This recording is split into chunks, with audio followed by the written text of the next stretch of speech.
In the last video, I talked about how the Saucony Endorphin Pro 4 is a misunderstood shoe, to which Dark Lords replied, a whole lot of yapping. He's on to me. Yeah, you guys are catching on. So today we are yapping about how the Alphafly 3 is overrated. Now, my man Jimmy / some random guy on YouTube said on my SC Pacer V2 review, never trust a guy without the product in his hand. Well, Jimmy, I'll have you know, I run in all of the shoes that I review. And when I say the Alphafly 3 is overrated, I just mean in my experience running in the shoe. Now, there are two main reasons why I think the Alphafly 3 is overrated, and I want to tell you about them.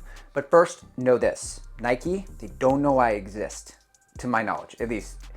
They didn't send me the shoes. Okay, let's just say that. I paid over $300, or if you watch Ed Bud, Earth credits. Also, know this, the Alphafly 1 is my favorite running shoe of all time, and in the Alphafly 2, I have over 125 miles. Oh, I'm sorry, Jimmy. In the Alphafly 2, I have over 125 miles. Okay, and lastly, I want you to know that I really do enjoy the Alphafly 3. Just because I think it's overrated doesn't mean I don't really like it. Here's an analogy, and I made the same analogy in my Endorphin Pro is Misunderstood video.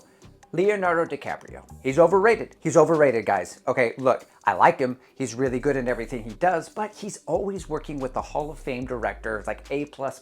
He's got a $100 million budget with every movie he does, and he used to more than he does now, but hide behind an accent, okay? And yet, 7 Academy Award nominations, like he's Meryl Streep.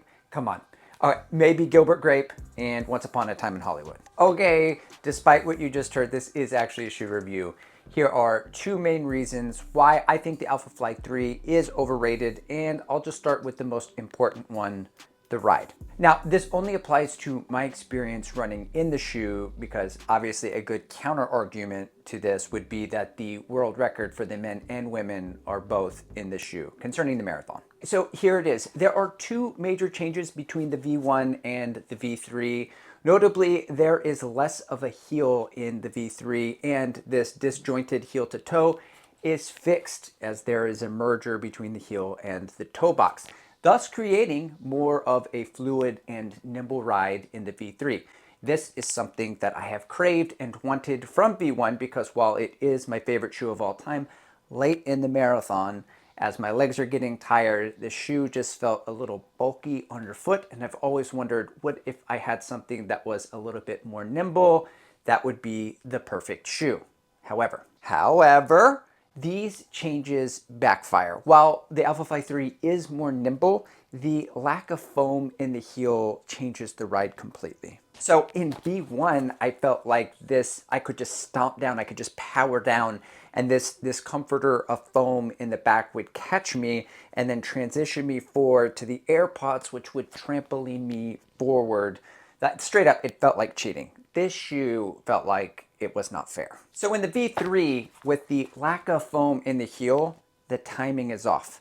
And here's what I mean. In V1, that foam catches you, you transition, and then you trampoline forward. Well, without all of that beautiful Zoom X foam to catch you, it compresses too quickly for my stride, my AirPods hit, and then I toe off. It's a nice toe off, but I'm missing that extra little propulsion, that extra little oomph that I got from the V1. It's like what I lose is that transition time from when I land that kind of keeps me in that rhythm, and then I load the forefoot and go. With the 3, it just collapses and goes, and it still feels nice, but I feel like it almost saps just a little bit of energy out, and I have to overcome the shoe versus just riding along with it. Now, this isn't just a feeling, guys, okay? This is something that I field tested, okay? I took out other super shoes on the same day, on the same loop, at the same effort, in the Adios Pro 3, oh, sorry. Jimmy, the Adios Pro 3, okay? The Endorphin Elite V1, right? And the Puma Fastar Nitro Elite V2, I think I said that right. And the results were as follows. The Alphafly 3 was naturally faster than the Adios Pro 3.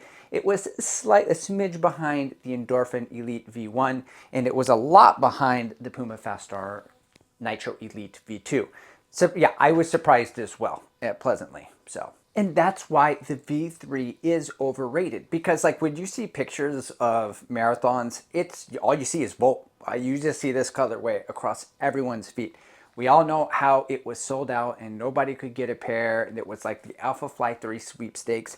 And in reviews, this shoe is still regarded as one of the best, if not the best, super shoe in the entire shoe industry. And yet, other super shoes seem to work just as good, if not better, than this shoe, which you could not say for the Alphafly 1, which was head and shoulders above the competition. Okay, now the second reason why I think this shoe is overrated is because of the price, $275. Now you will say, Andrew, the price hasn't gone up. It's still $275. Yeah, but it's still not the same shoe as it was when it was V1. You know what I mean? Because all the other super shoes, $225, $250, because they knew Alphafly, you pay that extra to the $275 because you're going to get the V1. And as I just told you, like in the field test, all of the other super shoes are just as good, or if not better, than this shoe. So either the other shoes need to raise their prices to $275, or the Alphafly could stand to come down. Basically, you could just spend less money to get the same kind of energy return. That's my point. Okay, to sum it up, I want to say two things. Number one, when people say Alphafly killer, from this point forward, understand that they mean the V1. They don't mean the V3, because the V3 is not on the same level as V1. Number two, in defense of the Alphafly 3, understand that it does feel really good at a lot of different paces. So even when you put the shoe on, you start walking around your house, you're like, oh wow, this is bouncy. This is going to be really good. It feels good at easy paces. Not a lot of super shoes feel good at those easier paces, and it also feels best at 5K and super fast efforts where you don't need the timing in the rhythm. It can just bounce down and come back, which is probably why the elites like it, because they're running sub 5-minute miles for 2 hours at a time, so their ground contact time has to be a lot less. And I think that's when this shoe shines the most. Though you could argue if you're going to get a 5K racer or a shoe like that, there are still cheaper options on the market, but the shoe does excel at those paces. In conclusion, guys, I think really I'm just a bit sad because I spent all this money, $275, $300, and I'm not even going to pick this shoe to race the Marine Corps Marathon in 7 days' time.